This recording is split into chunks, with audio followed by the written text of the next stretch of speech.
Nossa temática hoje é cuidado para não destruir sua casa, entregando-se ao pecado.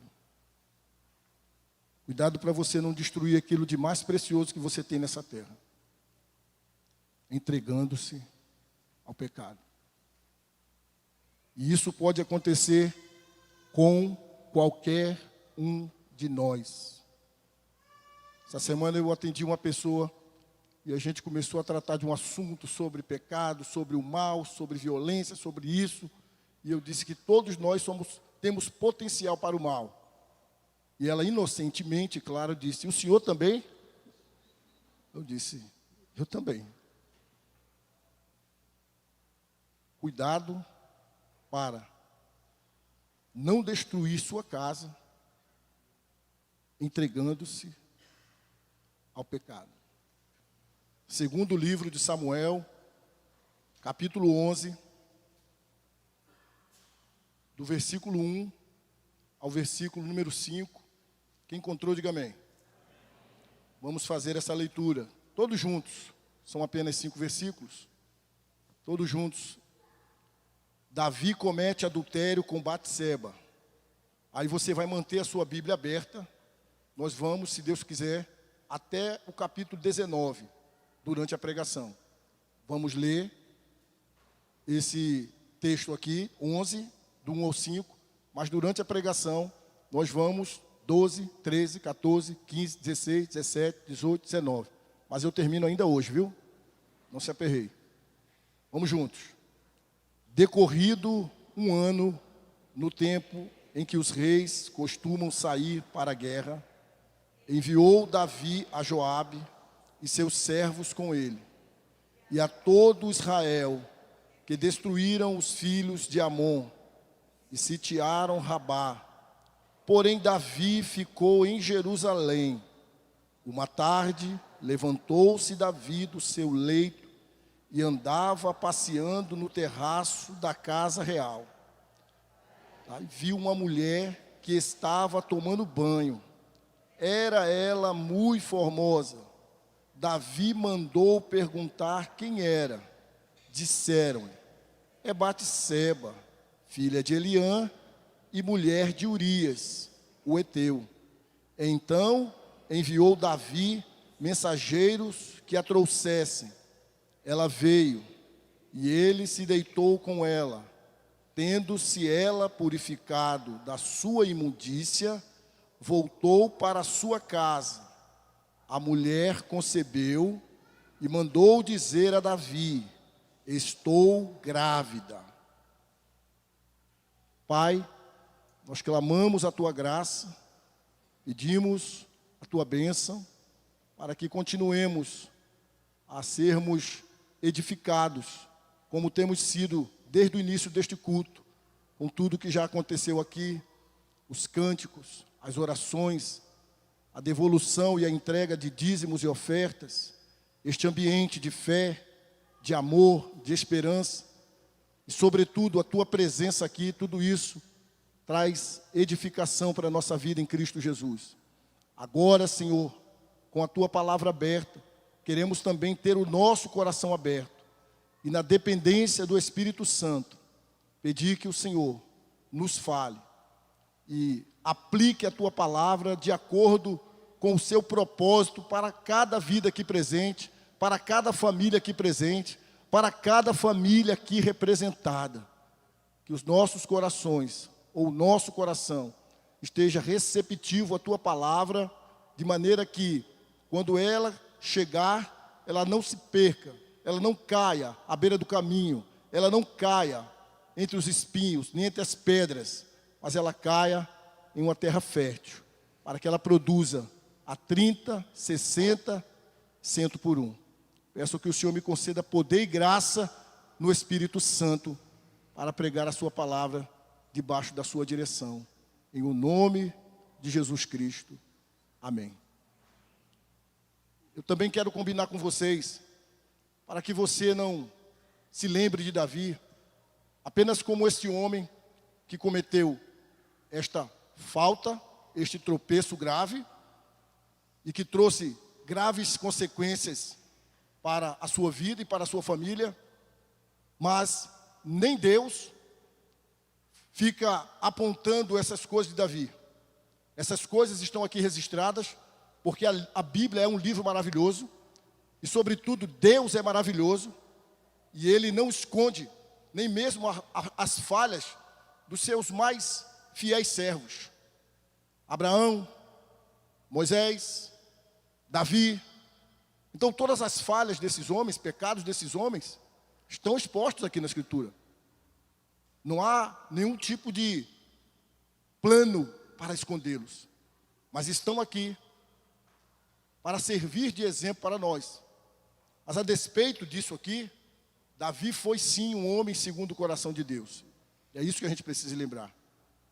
Davi foi um homem que experimentou da parte de Deus vitórias superlativas nas batalhas, venceu o gigante. Davi foi aquele homem que teve por parte do seu povo uma música, quando as mulheres cantavam, Saul venceu seus milhares, mas Davi venceu seus 10 milhares. Mas agora está aqui este homem, homem de Deus, servo de Deus, mas envolvido em um dos maiores escândalos que talvez, se a Netflix ou algum canal de televisão quisesse trazer uma série sobre essa situação de Davi, o adultério, a maneira fria, calculista, que ele promove a morte de Urias, talvez a gente não deixasse o nosso filho assistir. Você não vai assistir essa série, meu filho. Essa série é muito pesada. Essa série é muito complicada. Mas é a história que está na Bíblia. Este homem de guerra, este rei, este homem de batalha, um dia resolve ficar ali nos seus aposentos, seus soldados vão para a guerra, e ali do seu aposento ele tem uma visão. Ele vê uma mulher tomando banho. Nenhum problema em ver uma mulher bonita, quando diz aqui que ela era bonita. A gente vê mulher bonita todos os dias. O problema é você fixar os olhos, é você desejar, e é você tomar uma mulher que não é a sua, ou um homem, no caso. E ele, levado pelo desejo, pela cobiça, cegou. Como diz aqui, versículo 2, uma tarde, levantou-se Davi do seu leito e andava passeando no terraço da casa real. Ninguém acorda um dia e diz assim, hoje eu vou cometer uma desgraça. Hoje eu vou trazer um pecado grande para a minha vida. Eu acredito que ninguém em sã consciência acorda de manhã dizendo isso. Era mais um dia na vida de Davi. Era mais um dia na vida de Davi. E ele se levanta, e ele está ali, passeando. Daí, viu uma mulher que estava tomando banho. Era ela, muito formosa. Davi mandou perguntar quem era. Disseram-lhe, olha, presta atenção na resposta. É Batseba, filha de Eliã. Todos juntos? O que está dizendo para Davi? Essa mulher, casada. Não resolveu. O desejo já tinha descido para o coração. Davi, então, enviou mensageiros que a trouxessem. Ela veio e ele se deitou com ela.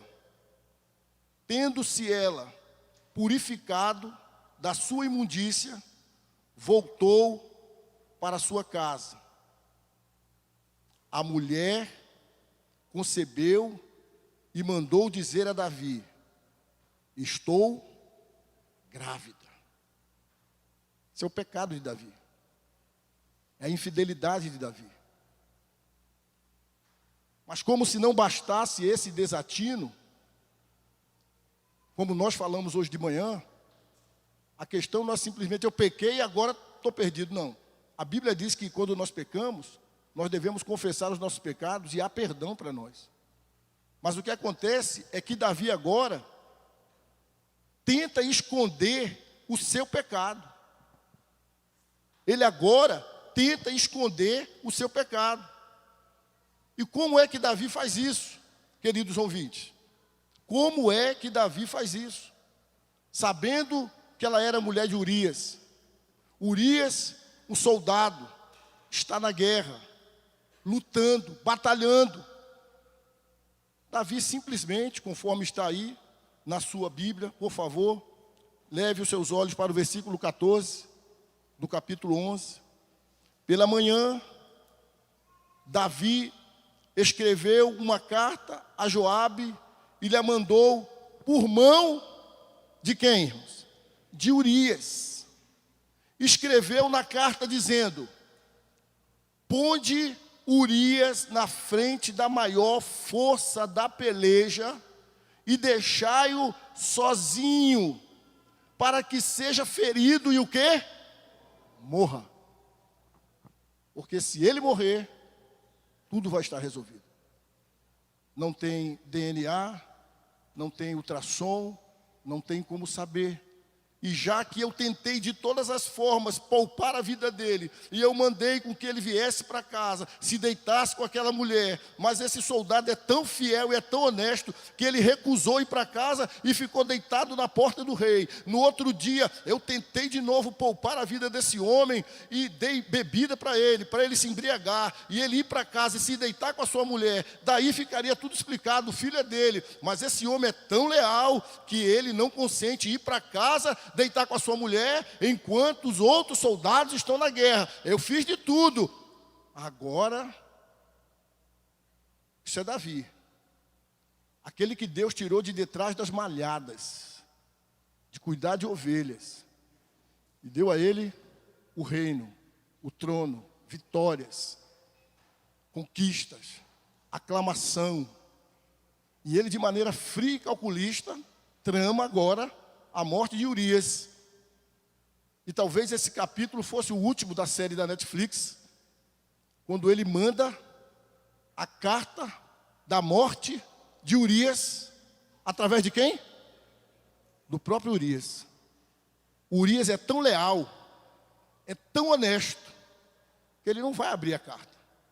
Urias, entrega aqui a Joabe. E Urias leva, leal, fiel, entrega lá a carta. E aquela carta era a sentença de morte de Urias.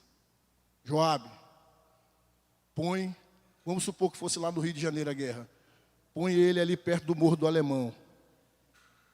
Bota ele ali, pertinho da favela do Cruzeiro, e manda ele guerrear com os traficantes. Diz aqui a palavra de Deus, queridos ouvintes, que aquilo que Davi fez não foi bom aos olhos do Senhor. Agora Deus vai confrontar esse homem chamado Davi através do profeta Natã. Eu queria que você acompanhasse comigo, por favor, a partir do versículo 12, mas olhasse o último versículo do capítulo 11, que diz assim, a última parte. Vamos juntos? A última parte do último versículo do capítulo 11, todos juntos? Porém, isto que Davi fizera foi mal aos olhos do Senhor. Agora Deus vai confrontar Davi. O Senhor enviou Natã a Davi. Chegando Natã a Davi, disse-lhe: havia numa cidade 2 homens, um rico e outro pobre. Tinha o rico ovelhas e gado em grande número, mas o pobre não tinha coisa nenhuma, senão uma cordeirinha que comprara e criara. Já havia pet naquela época. E que em sua casa crescera, junto com seus filhos. Comia do seu bocado e do seu copo bebia. Dormia nos seus braços e a tinha como filha. Vindo um viajante ao homem rico, não quis este tomar das suas ovelhas e do gado para dar de comer ao viajante que viera a ele, mas tomou a cordeirinha do homem pobre e a preparou para o homem que lhe havia chegado. Então o furor de Davi se acendeu sobremaneira contra aquele homem e disse a Natã: tão certo como vive o Senhor, o homem que fez isso deve ser morto. E pela cordeirinha restituirá 4 vezes, porque fez tal coisa e porque não se compadeceu. Vamos ler juntos o versículo 7, todos?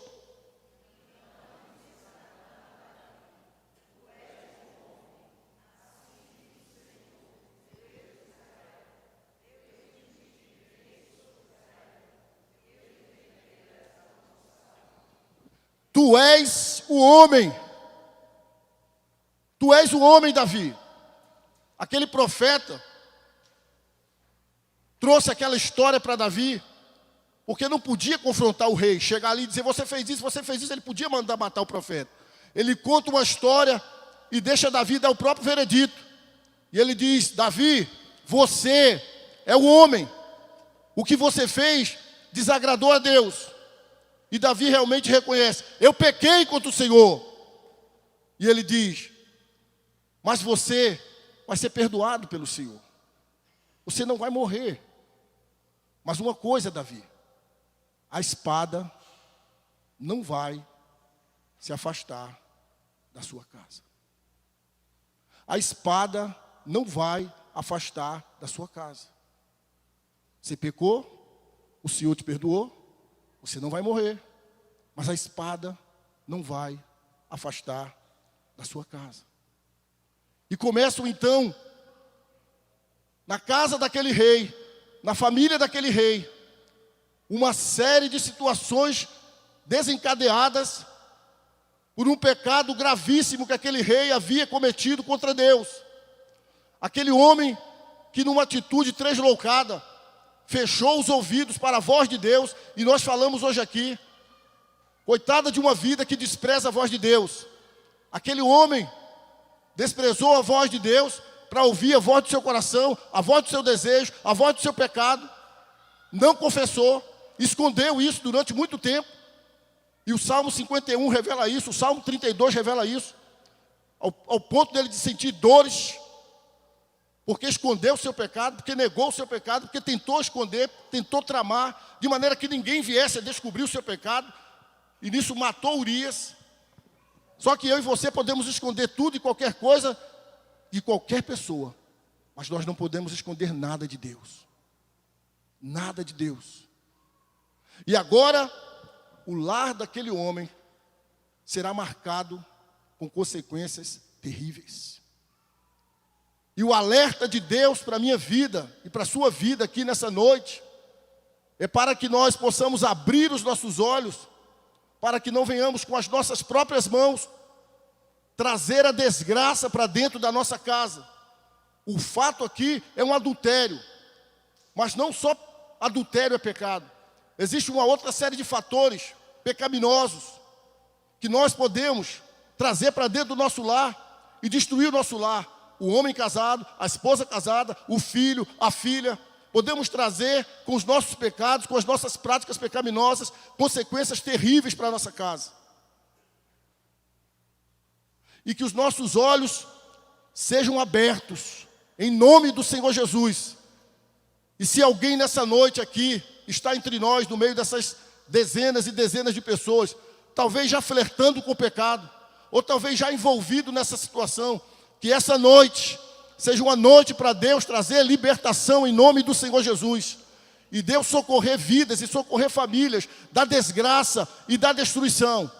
Porque a gente diz, Satanás está furioso com a família. Está. Mas muitas vezes nós mesmos contribuímos para que o mal se instale na nossa casa, dando abertura para o pecado, apegando-se ao pecado e trazendo a desgraça para dentro do nosso lar.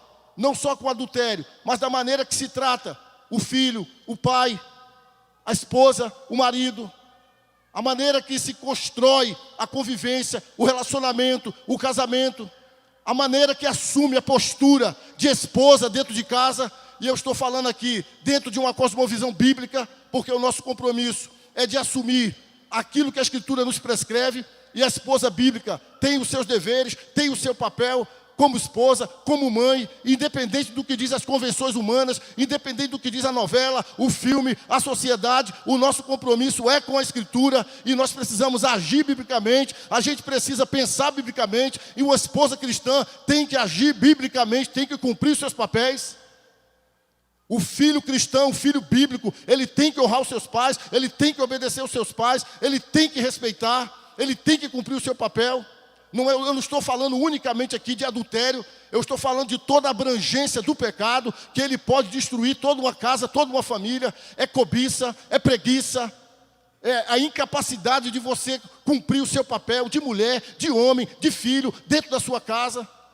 De você, marido, assumir as suas responsabilidades de homem, de cuidar da sua casa, de educar os seus filhos, de proteger a sua esposa, de fazer com que a sua esposa se sinta segura ao seu lar, ao seu lado. Esse Davi aqui, ele era um homem que do lado de fora, ele era totalmente aplaudido. Esse Davi aqui, ele era um homem de muitas batalhas e de muitas vitórias. Talvez sem tempo para ouvir seus filhos. Os mesmos filhos que quando eles nasceram, a intenção de Davi para com eles era as melhores possíveis. Senão, por que ele botou o nome de Absalão? Absalom, pai da paz. Por que ele botou o nome de Adonias, de Adonai? Este é do Senhor. Quando Adonias nasceu, ele disse, esse é de Deus, esse é de Deus. Por que ele botou o nome do filho dele de Gedidias, que é Salomão, amado do Senhor? Por que você bota o nome do seu filho de Lucas, de Mateus, de Sara, de Emanuele, de nomes bíblicos? Porque o seu pensamento para ele é um pensamento de bênção. Você quer o bem do seu filho, você quer o bem dessa criança. E Davi queria isso também. Mas no meio do caminho, coisas podem acontecer se nós nos distrairmos. E a desgraça assume o nosso lar, assume a nossa casa. E o lar fica manchado por um monte de desgraça, como começa a acontecer aqui, na casa de Davi. A primeira, veja comigo aí, a partir do versículo 12 e o versículo 15, capítulo 12, versículo 15. Então Natã foi para a sua casa, e o Senhor feriu a criança, da qual Batseba estava grávida. E o Senhor feriu a criança que a mulher de Urias dera à luz a Davi, e a criança adoeceu gravemente. Versículo 18. Ao 7º dia, morreu a criança, e temiam os servos de Davi informá-lo de que a criança era morta. Morreu a criança. Davi orou, Davi jejuou, Davi pediu. Mas aquela criança, aquele primeiro filho, morreu. Não pôde ser embalado no braço, não pôde mamar no seio da mãe, não pôde brincar, não pôde andar de carrinho, não pôde engatinhar. 7 dias, aquela criança morreu. É a espada cravada dentro da casa de Davi. Davi ora, Davi implora, Davi jejua, mas não tem jeito. O texto diz, a criança morreu. A história avança, e nós chegamos no capítulo número 13, irmãos. E você mantenha seus olhos na Bíblia, por favor. E nós chegamos no capítulo 13, outra tragédia na casa de Davi. A partir do versículo 1 diz assim: tinha Absalão, filho de Davi, uma formosa irmã, cujo nome era Tamar. Aminon, filho de Davi, se enamorou dela. Angustiou-se Aminon por Tamar, sua irmã. Aminon se apaixonou, desejou, cobiçou a sua própria irmã, a ponto de adoecer, pois sendo ela virgem, parecia-lhe impossível fazer-lhe coisa alguma. Tinha, porém, Aminon um amigo cujo nome era Jonadab, filho de Simei, irmão de Davi. Leia comigo agora, todo mundo junto, esse final. Jonadab era homem muito... Parênteses. Cuidado com os colegas dos seus filhos que dormem na sua casa. Você pode estar colocando cobra dentro da sua casa. Jonadab era muito sagaz. Cobra, cascavel. E é esse Jonadab, o texto diz, eu conto a história para a gente ganhar tempo, que vai fazer a cabeça de Aminon e dizer para ele, você vai fazer assim, assim, assim, e ela vai vir, e então você vai possuir a sua irmã. Isso é um amigo? Ou isso é um filho do diabo dentro da casa de Davi? Jonadab está ali. E a gente às vezes, né? Filho diz, mamãe, fulaninho pode dormir aqui? Pode. Nem pergunta quem é o pai. Nem pergunta quem é a mãe. Não sabe os hábitos. Não sabe como é o lar da pessoa. É lá do meu colégio, mamãe, pode dormir aqui? Pode. Primeiro, que esses miseráveis não dormem. Não dormem. Passam a noite fuxicando, conversando, indo na internet. Eles fazem tudo. Eles só não dormem. Deixa a fulaninha vir dormir aqui. Ela não vai dormir. Nada contra ir dormir. Mas tem que saber quem é. Tem que saber quem é. Porque você pode estar levando cobra para dentro da sua casa. Eu não deixo meu filho para lugar nenhum, eu não deixo meu filho fazer isso, eu não deixo fazer... Mas deixa vir gente para dentro de casa. E às vezes é um tipo de pessoa que vai trazer prejuízo para você. Ou deixa às vezes seu filho ou sua filha ir dormir não sei aonde. Ah, é na casa de fulano da igreja. Não é muita garantia não, irmãos. Nos dias de hoje não é não. Amém, irmãos? Ah, lá é pastor. Tem que saber quem é o pastor, meu irmão. Tem que saber que crente é esse. Só dizer que é evangélico não serve. No evangélico do Brasil não serve. Tem que saber quem é, qual a procedência. Que eu estou deixando minha filha dormir. E Davi tem uma cobra dentro de casa, fazendo a cabeça do filho dele. Quer ver? É só você olhar. Versículo 4 diz, e ele lhe disse, por que tanto emagreces de dia para dia, ó filho do rei?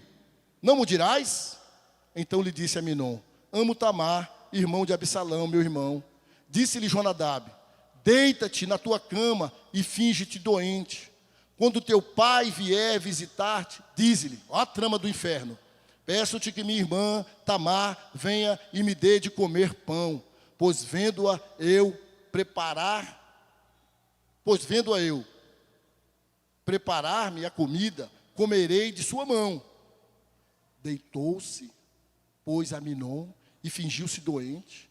Vindo o rei visitá-lo, Aminon lhe disse, papai, peço-te que minha irmã Tamar venha e prepare 2 bolos à minha presença, para que eu coma de sua mão.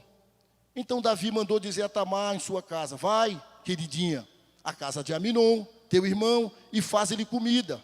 Foi Tamar à casa de Aminon, seu irmão, e ele estava deitado. Tomou ela a massa e a amassou, fez bolos diante dele e o cozeu. Tomou a assadeira e virou os bolos diante dele. Porém ele recusou comer. Disse a Aminon, fazei retirar todos da minha presença. E todos se retiraram. Então disse Aminon a Tamar, traze a comida à câmara e comerei da tua mão. Tomou Tamar os bolos que fizera e os levou a Aminon, seu irmão, à câmara.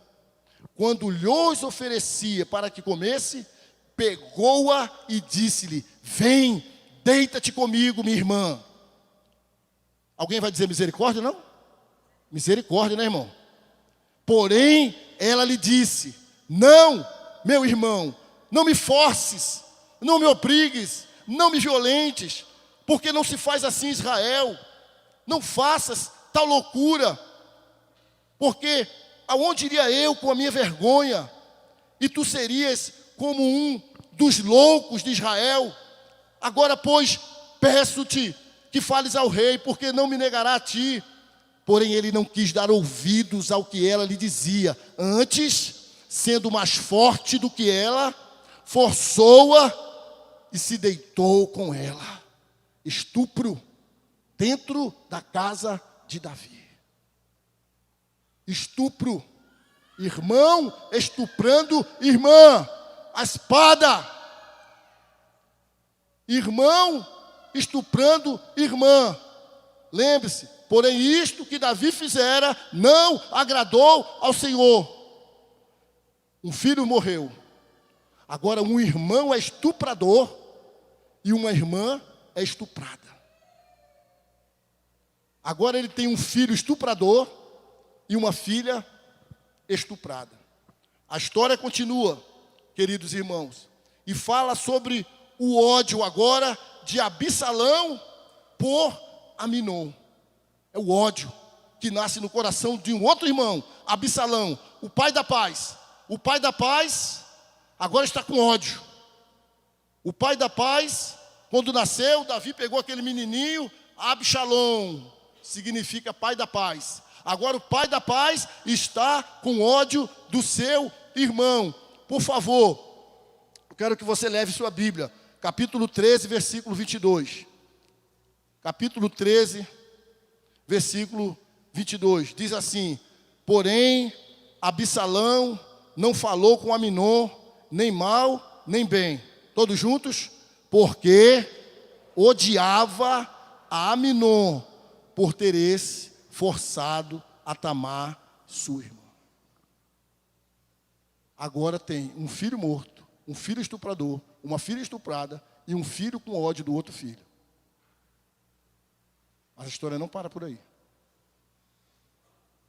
Agora, o texto diz que Absalão vai matar Aminon. Absalão vai matar Aminon. Do 22, pule para o versículo 32, o texto diz assim: mas Jonadab, vamos ler juntos. Mas Jonadab, filho de Simeia, irmão de Davi, respondeu e disse: não pense o meu senhor que mataram a todos os jovens, filho do rei, porque só morreu Aminon, pois assim já o revelavam as afeições de Absalão desde o dia em que sua irmã Tamar foi forçada por Aminon. Aminon criou um esquema, você vai ver isso no capítulo 13.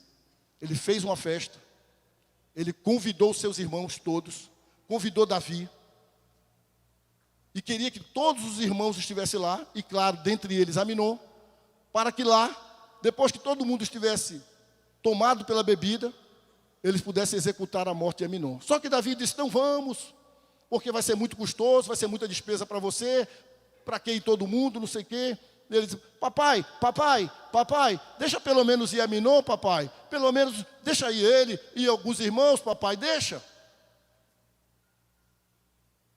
Será que Davi não conseguia fazer a leitura de que havia alguma coisa por trás disso? Porque em momento algum Davi confrontou Aminon depois que ele estuprou sua irmã. O texto diz que Davi apenas ficou irado, mas Davi não chamou, Davi não confrontou. E isso criou um ódio terrível no coração de Absalão. A menina ficou envergonhada, a menina ficou desprezada, e Davi apenas ficou irado, mas não chamou Aminon para acertar as coisas.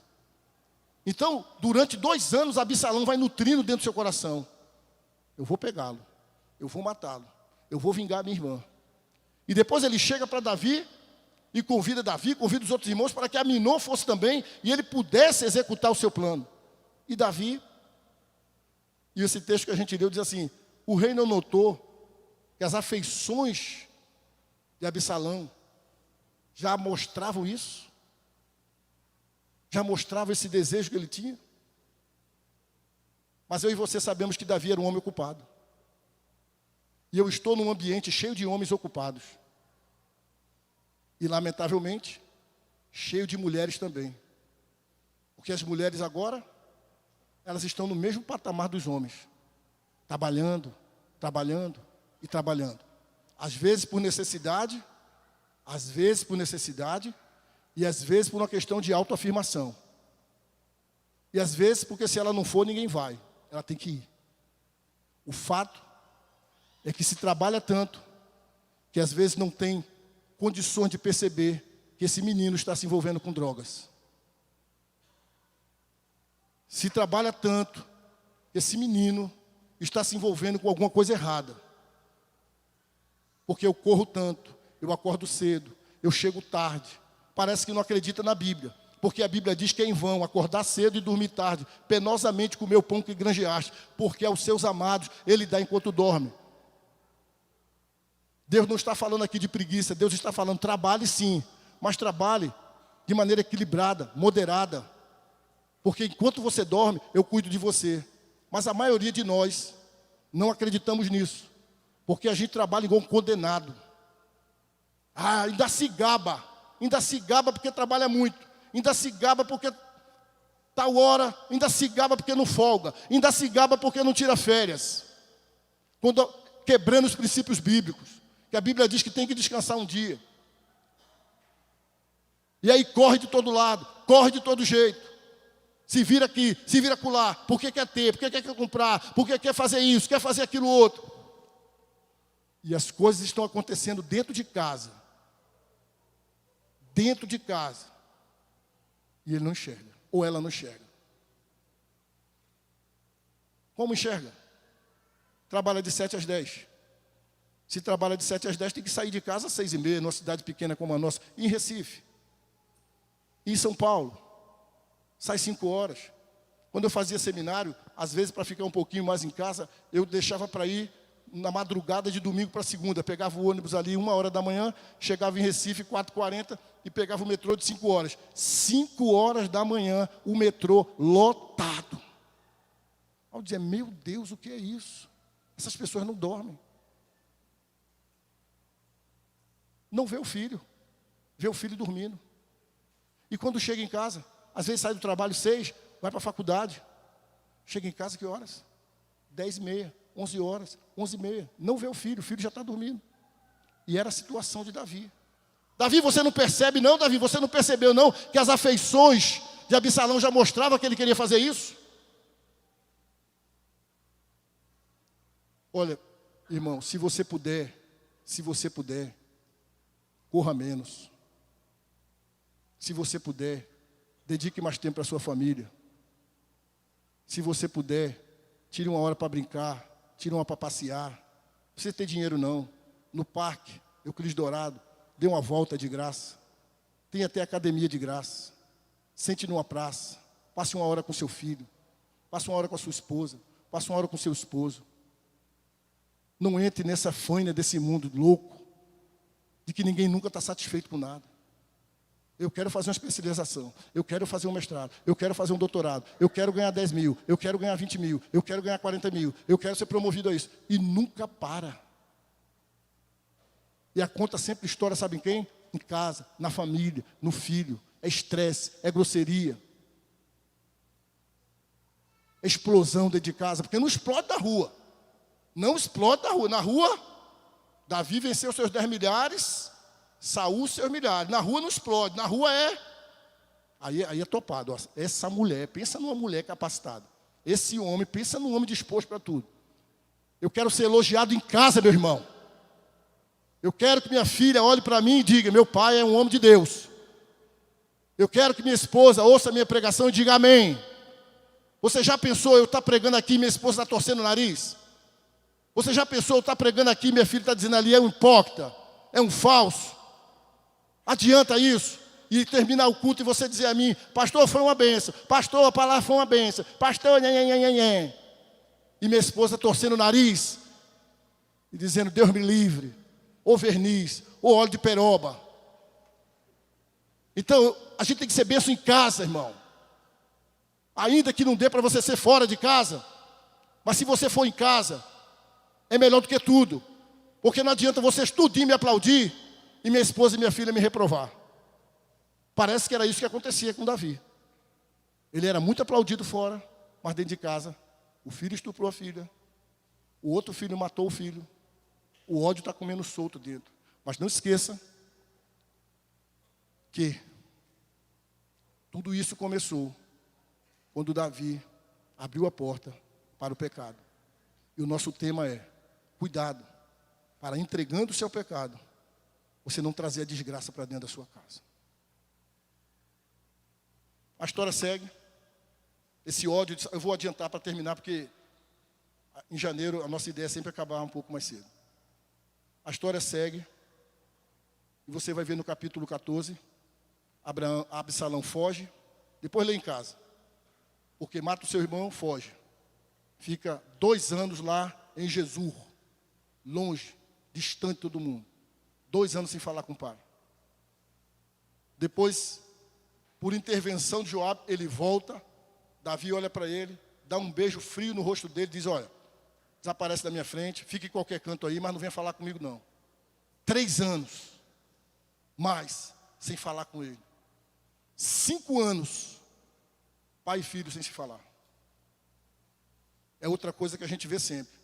Famílias que se degladiam, brigam, mas quando a gente vai fazer o funeral, o outro está lá chorando em cima do caixão, que parece que amava. Por que você está chorando em cima do caixão da sua mãe, ou do seu familiar, ou de quem quer que seja, se quando estava vivo o pau quebrava? Porque amor se declara para vivo.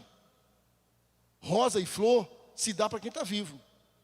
Não adianta você querer comprar a coroa de flor da mais bonita. Olha, eu quero chegar aqui nessa funerária, bota aí a coroa de flor mais bonita aí, viu? Talvez vivo nunca deu uma rosa, uma flor. 5 anos sem falar com o filho.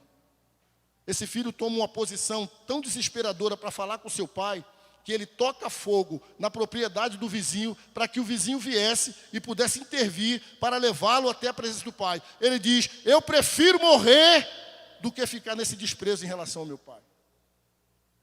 Mas não teve jeito. E então o que ele faz? Parte agora para tomar o reino do próprio pai. Ele consegue seduzir pessoas à porta do reino, e essas pessoas começam a formar com ele um exército, e ele temporariamente consegue dominar o reino, e Davi tem que fugir para poupar a sua própria vida. Absalão conspira contra o seu próprio pai. Absalão concorda com o assassinato do seu próprio pai. Absalão possui as 10 mulheres do seu pai em público, assim, para todo mundo ver, trazendo escândalo, dizendo assim, trazendo o maior escândalo que podia ter. Ele possui as próprias mulheres do pai, a céu aberto, a céu aberto. Deus dizendo assim: Davi, tu fez as ocultas, mas o que eu vou fazer vai ser a céu aberto. E Absalão faz isso. E Davi foge, para não perder a vida. Veja, por favor, o versículo 14 do capítulo 16. Versículo 14 do capítulo 16. Vamos ler juntos. Quem encontrou? Vamos ler juntos? O rei, todo o povo que ia com ele, chegaram exaustos ao Jordão, e ali, pecado exaure. Pecado nos cansa. Pecado machuca. Pecado fere as emoções. Aí era pecado, aí era morte, aí era cansaço, aí era confusão. O cansaço de Davi não é pura e simplesmente cansaço físico, é cansaço de toda essa confusão que está acontecendo. Não precisa você dizer, você já se viu exaurida ou exaurido por tanta confusão, por tanta confusão. Por isso que Davi está chegando ali cansado.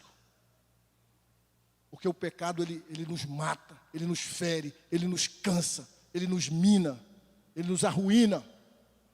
Está fugindo, está correndo. Eu quero que você agora, por gentileza, para a gente chegar ao final, leve a sua Bíblia para o capítulo 18, do versículo 1 ao versículo número 5, a vitória do exército de Davi sobre o de Absalão, tendo em vista que agora Davi, para não ficar a vida toda fugindo, vai ter que encarar o exército do seu próprio filho. Ou ele encara, ou ele vai ficar a vida toda fugindo. E ele foi convencido a encarar o exército do próprio filho. Contou Davi o povo que tinha consigo, e pôs sobre eles capitães de 1000 e capitães de 100. Davi enviou o povo, um terço sob o comando de Joabe, outro terço sob o de Abisai, filho de Zeruia, e irmão de Joabe, e o outro terço sobre o de Itai, o geteu. Disse o rei ao povo: eu também sairei convosco. Respondeu, porém, o povo: não sairás, porque se formos obrigados a fugir, não se importarão conosco, nem ainda que metade de nós morra, pois tu vales por 10.000 de nós. Melhor será que da cidade nos preste socorro. Tornou-lhes Davi: o que vos agradar, isso farei. Pôs-se o rei ao lado da porta, e todo o povo saiu a centenas e a milhares. Olha a ordem de Davi agora. Deu ordem o rei a Joabe, a Abisai e a Itai, dizendo: vamos juntos? Tratai com brandura o jovem Absalão, por amor de mim. Todo o povo ouviu quando o rei dava ordem a todos os capitães acerca de Absalão.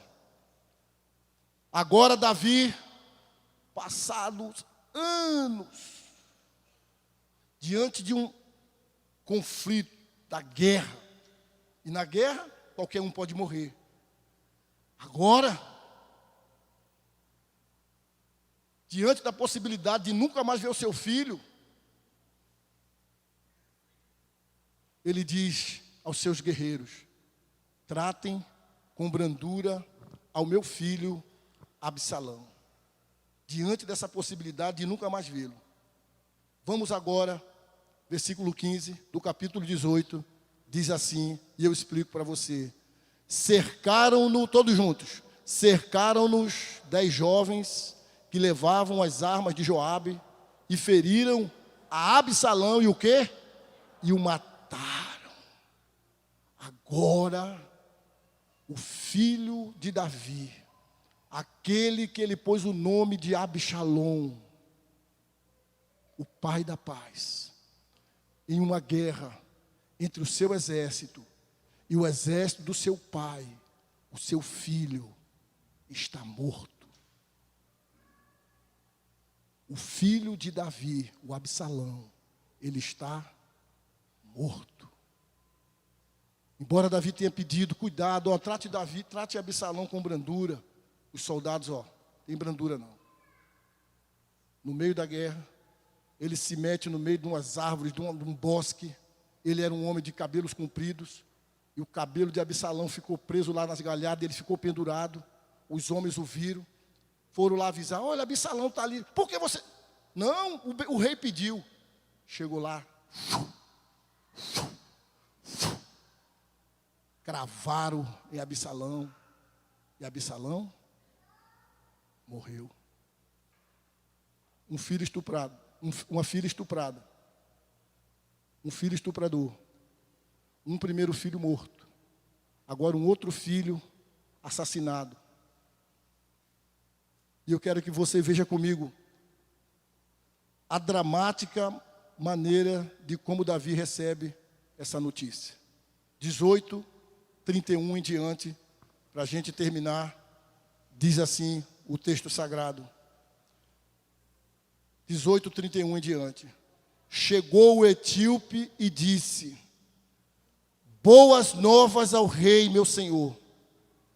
Hoje o Senhor te vingou do poder de todos os que se levantaram contra ti. Então disse o rei ao etíope: vai bem o jovem Absalão?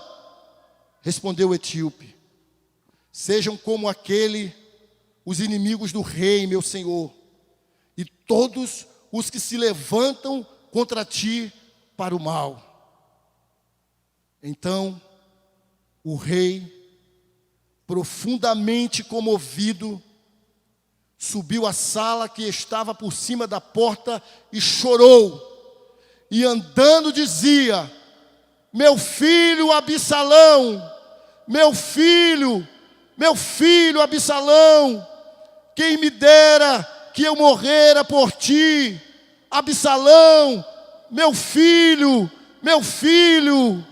Versículo 4 do 19. Tendo o rei coberto o rosto, exclamava em alta voz: meu filho Absalão, Absalão, meu filho, meu filho. Agora Absalão não escuta mais, irmãos. Davi passou 5 anos sem falar com esse menino. Agora Absalão está morto. Agora Absalão não escuta mais. A tragédia, a desgraça foi consumada. Agora definitivamente não tem mais tempo para contar história, para brincar, para contar alguma anedota, alguma brincadeira. Acabou, ele morreu. E o que adianta ser um conquistador? O que adianta ter o nome venerado entre as pessoas, se meu filho está morto? O que adianta ser reconhecido, ser aclamado, se meu filho está morto? Qual é o sucesso que compensa a destruição de uma casa, a destruição de uma família? Qual é a riqueza? Qual é o patrimônio? Qual é a fama que recompensa a destruição de uma casa, de um lar, perder um filho, perder um casamento, perder uma família? Quantas pessoas estão por aí dormindo em travesseiro de pena de ganso, vivendo em casas que parecem castelo, mas estão com a família destruída, arrasadas. Eu atendi um homem aqui nessa igreja e ele disse: o IPVA do meu carro é R$4.000. R$4.000 o PVA do meu carro. E chorando ele dizia para mim: eu troco esse carro, eu dou esse carro, eu dou tudo que eu tenho para ganhar um salário mínimo e ter paz. Eu não tenho paz, eu não tenho uma família, eu não tenho uma mulher para dizer eu amo. Eu fui traído, a minha vida é assim. Vá ver meu carro, pastor. O IPVA dele custa R$4.000, mas eu trocava tudo que eu tenho por paz.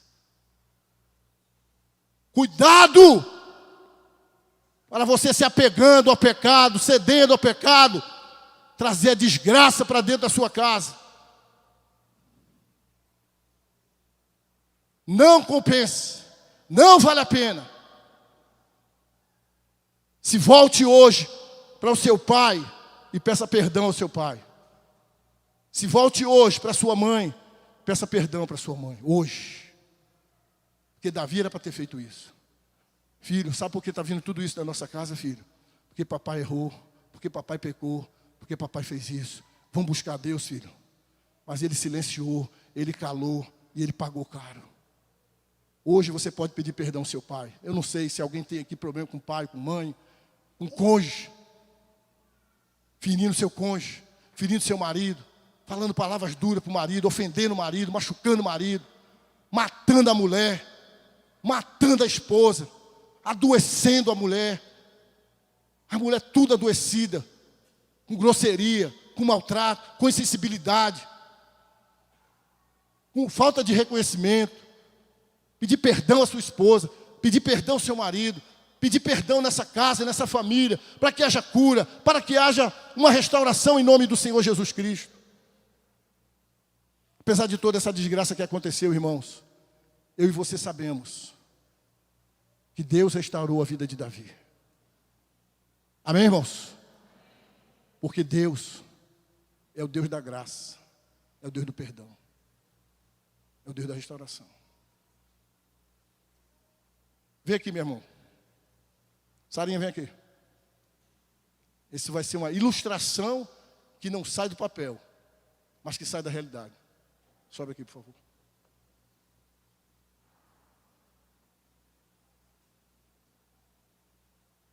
Talvez esse sermão, ou essa história, no lugar do nome de Davi, pudesse ter o meu nome. Porque um dia, a espada esteve na minha casa.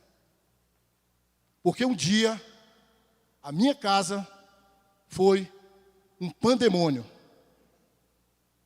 Mas esse Deus que restaura, um dia restaurou a minha casa, a minha família.